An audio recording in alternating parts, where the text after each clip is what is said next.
aytib beraman, nima uchun hozir investitsiya qilishni boshlash kerak. Nimaga imенно hozirdan? Bir oydaki emas, bir yildaki emas, imенно hozirdan. Birinchisi bu xavfsizlik. Siz hozirdan o'zingizni xavfsizligingizni уже безопасный bo'lish uchun, чтобы kelajakda любой situatsiya hayotda bo'lib qolsa, spokойно olib bora olasiz. Keyin ikkinchi sabab bu inflyatsiya. Inflyatsiya nima deganiki? Misol uchun O'zbekistonda inflyatsiya средний plus-minus 15%.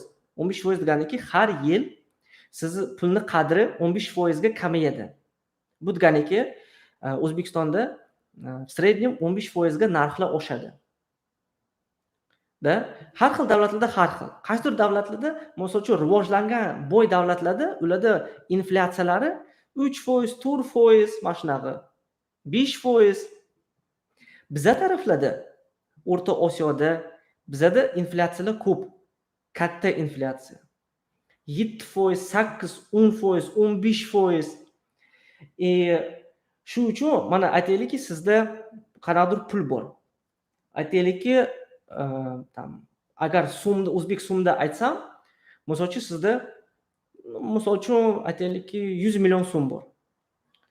Agar siz shu 100 million bir yil tursa sizda, siz уже bu pul 100 million emas, buni как 85 million so'mda уже hisoblasangiz bo'ladi. Chunki tovarlar narxi уже yoki даже boshqa oshgan bo'ladi. Boshqa primerlarni aytib beraman.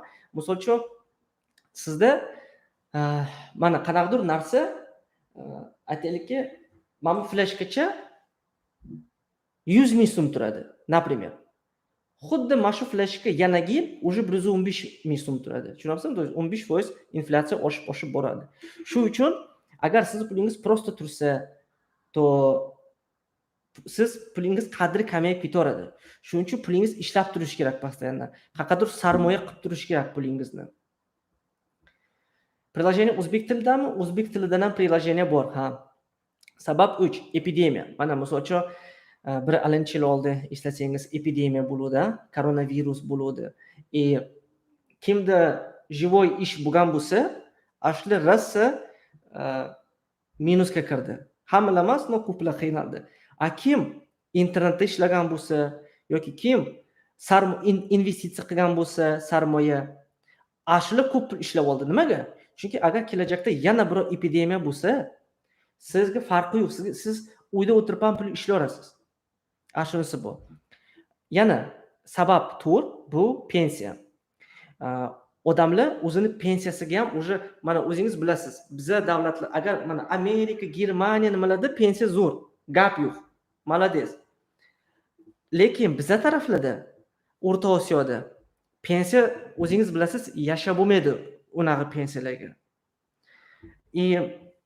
Shu uchun odam o'zini pensiyasini oldin уже o'ylab qo'yish kerak. Oldin, to есть siz investitsiya qilib, aksiyalarni ko'p aksiyalarni sotib olib, valyutalarni, obligatsiyalarni, pensiya kelgan paytingizda siz shu aksiyalarni nimalarni faqat shu protsentiga yashaysiz, tamom. Spokойно kayf qilib. Keyin mana shu narsalar даже xohlasangiz balalaringizga ham o'tadi. Sabab 5. Bu hozir juda qulayli narxlar. Hozirgi narxlar aksiyalarni, obligatsiyalarni juda zo'r. Kim hozir kirib olsa, zo'r arzon narxda oladi. Keyin boshlasa, уже qimmat narxda